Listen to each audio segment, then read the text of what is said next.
I would rather see a beginner or intermediate start that process of trying to figure out what their weaknesses are and how to figure shit out on their own now, you know, while they're still raw, instead of jumping into gear, which is basically just gonna mask that process.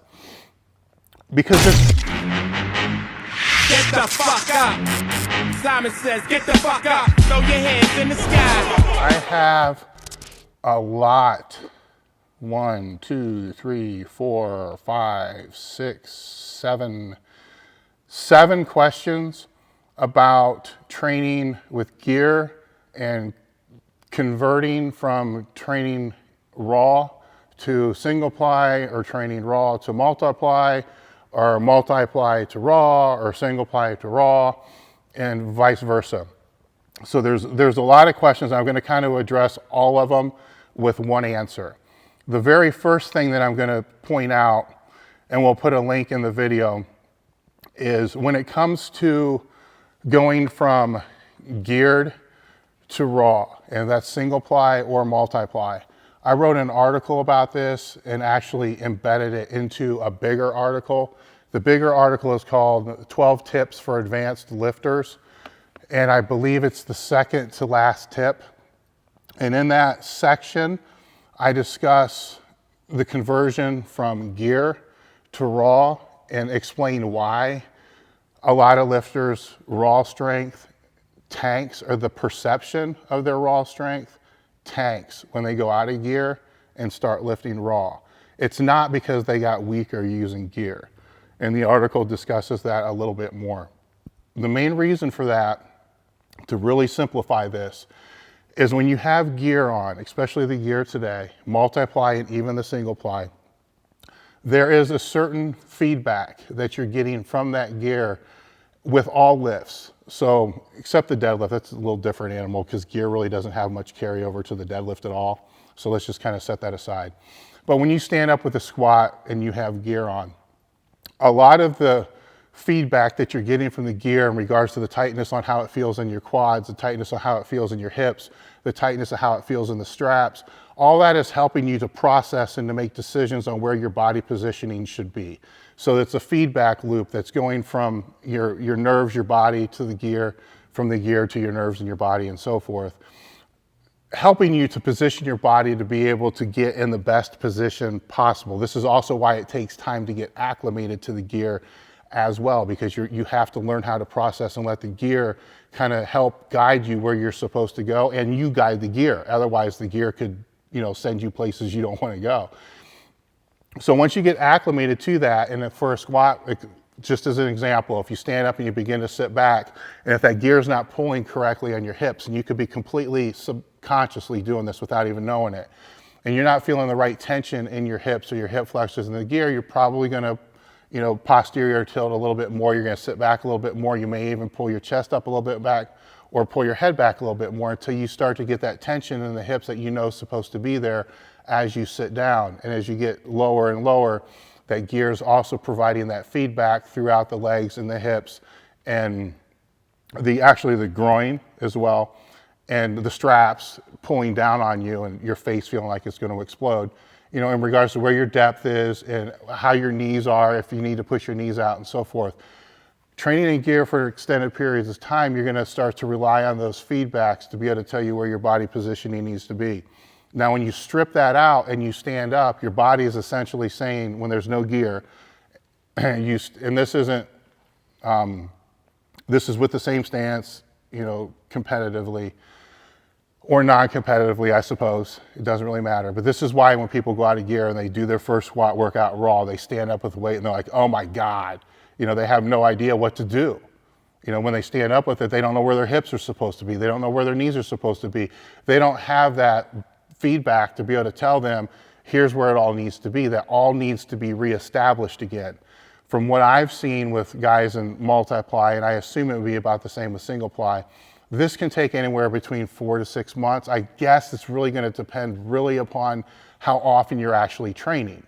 So 4 to 6 months if you're squatting once, maybe twice a week. You know, you're squatting once every couple weeks, longer. If you're squatting more than, you know, once a week, shorter. It's just reestablishing that neuromuscular coordination, and probably even a little muscular coordination on what's supposed to fire and where your body positioning should be. And then once that's all reestablished, the strength that you had is there. It's always been there. And it may even be greater than when you first got into gear. And that's usually the case if you watch the people that are in gear. They get out, they freak out because they think they're really super weak. They change their programming, they change some other things around, and then a year later they're lifting more raw than they ever did before in their life. Is that because of the change in the programming? I personally don't think so. I think when you're dealing with guys at the higher level, a lot of times the programming isn't as big of a factor as what people make it out to be. I think it's just reestablishing that muscular coordination to be able to know where their body's supposed to be, what the most optimal position is for them, and without having the gear. That being said, to flip it to where you want to use gear and you're currently raw, that brings up another question that I have to throw back. That question that I would throw back is why? The reason I'm asking why is roughly right now, 85% of the United States and all lifters in the United States are competing raw. Only 15% are competing in combined single ply and multiply. I think multiply is maybe 5%, single ply might be 10%. So a very, very small number of lifters are actually using gear at all. With the majority of the lifters, 85% competing raw, and getting a lot of questions from lifters saying, hey, look, I want to get into gear. What is the best way to do that? I'm assuming these are not guys that were already in gear before, otherwise they wouldn't be asking these questions because they've already been through this road and they already would know what to do. These questions are coming from people that have never been in gear before. This is throwing up a couple red flags for me. The first one, obviously, is what I just asked, why? The reason I'm saying that is, are you wanting to go into gear because you have hit a sticking point in your training and you're frustrated and you want to keep getting stronger, but instead of trying to figure out and get what your weaknesses are and what's holding you back with your training and your lifts, you want to jump into the gear to be able to continue to keep getting stronger? To me, I think that's a mistake. I think you have to learn how to figure shit out for yourself. I've harped on this over and over again in many of the table talks in the past. You know, the one thing with the online trainers is they're great as far as the programming and watching form technique and all that other kind of stuff, but they're not in your body. They're not helping you figure out shit for yourself. You have to figure shit out for yourself for this exact reason. If your total gets stuck or your lifts get stuck and you're not able to find a way to overcome that, and the only way that you know to overcome that is to start using, you know, single ply, multi-ply gear, or to go on, you know, anabolics or anything like that, you're doing yourself, your total, and your training a huge disservice because you're presented with an opportunity right now that's going to make you think, and it's going to make you become better, and it's going to teach you how to overcome sticking points. You have to learn how to overcome sticking points and how to overcome weaknesses, because the shit's easy for the first year, first couple years, some people maybe even 3 years. Then it doesn't become so easy anymore. You're not going to be breaking your PRs by 50 pounds a year once you've been doing this for a long time. Sometimes just getting back to the same total you had is a hell of an accomplishment. Sometimes if you get injured, just doing that is it's a major accomplishment. Then just to get a 5 pound, I know some people that take 3-4 years to get a 5 pound PR on their total, but they're at the top of the game.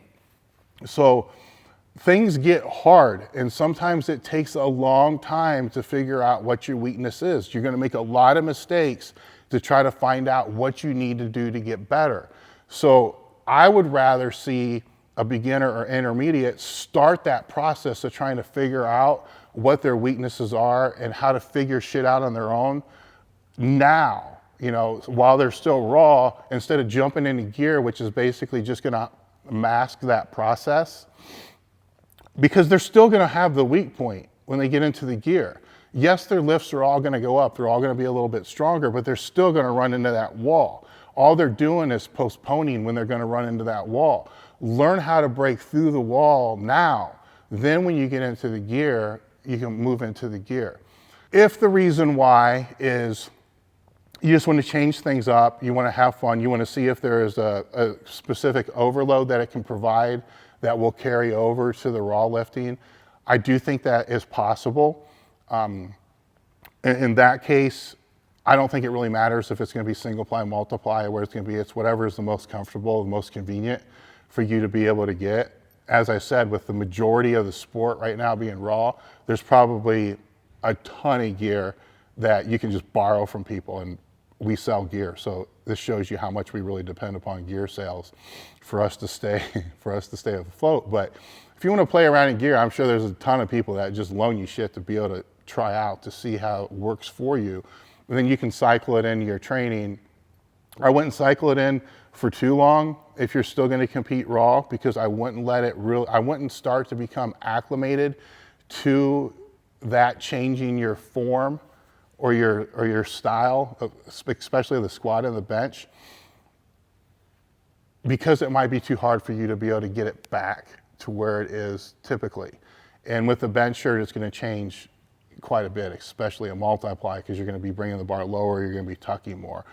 A lot of times in the squat, for a lot of lifters today who really don't sit back, and they will find that when they start putting gear on, they're going to start sitting back more. Then when they pull the gear off and they start squatting straight down again, it may not carry over the way that they think it's going to carry over, or they may just keep sitting back, and then I personally think it would actually carry over more than the way a lot of people are squatting now. But that's a moot point, and it's a question for a topic for another question on another day.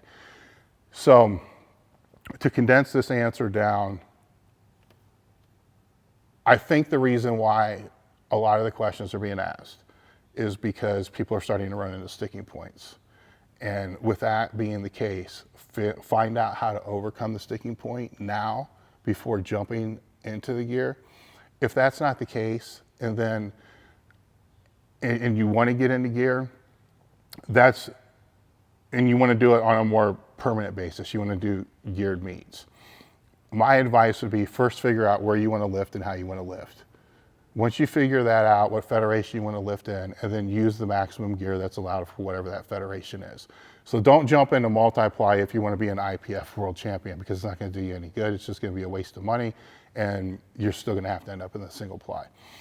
Don't jump into single ply if you want to try to squat the most you possibly can, and you don't give a fuck what federation it's in. Go with a federation that's going to allow you to use the most gear, that's going to be able to provide the highest gear.